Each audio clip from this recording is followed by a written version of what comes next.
এটা মানুষ বলছে, এ দেখবি দেখবি এক থাপ্পড়ে একেবারে শেষ করে দেবো।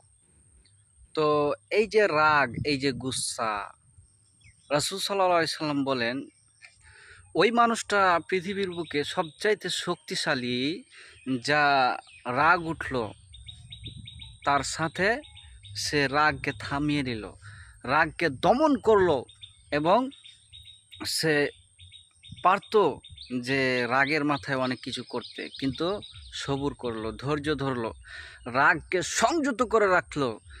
এরপরে রাসূল সাল্লাল্লাহু আলাইহি সাল্লাম বলেন ওই ব্যক্তি শক্তিশালী নয় যে ব্যক্তি রাগ উঠলো একটা মানুষকে প্রতিপক্ষে আছাড় দিয়ে ফেলে দিল। তো ওই ব্যক্তি শক্তিশালী নয়। তো রাগ এমনই একটা জিনিস, তার সাথে সাথে বুঝতে হবে যে আল্লাহ তাআলা প্রত্যেকটা মানুষকে বিবেক দিয়েছেন, বুদ্ধি দিয়েছেন, তারপরে মেজাজ দিয়েছেন। তো এখান থেকে চিন্তা করতে হবে, বুঝতে হবে যে রাগ দেখিয়ে গুসা করে একজনের ধরেন যে ক্ষতি করলেন, তো কি হবে? পাল্টা তো আবারও কোনো কিছু হতে পারে। তো এটা ভাবতে হবে যে রাগ দেখালে বা রাগের মাথায় কিছু একটা করলে সে তো ক্ষতির দিকেই চলে যাবে, সে তো আর সফলতা খুঁজে পাবে না। তাই সদা সর্বদা রাগকে সবসময় থামিয়ে রাখতে হবে, কন্ট্রোলে রাখতে হবে, নিজের আয়ত্তে রাখতে হবে। রাগ সবসময় সন্তুষ্ট থাকতে হবে, সবুরের মাধ্যমে রাখতে হবে রাগকে।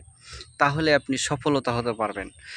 জানেন, একটা পাগলারও একটা খ্যাপারও রাগ আছে। যদি কোনো মানুষ ওই পাগলা যদি রাস্তা দিয়ে হেঁটে যায়, তাকে হঠাৎ করে কিছু বলে দেয়, তো তার মেজাজ খারাপ হয়ে যাবে, রাগ উঠে যাবে, সে তাড়তে লাগবে। তো একটা পাগলারও রাগ আছে। তো পৃথিবীর সমস্ত মানুষেরই কিছু না কিছু রাগ আছে। তাই রাগকে সদা সর্বদাই কন্ট্রোলে রাখতে হবে, নিজের আয়ত্তে রাখতে হবে।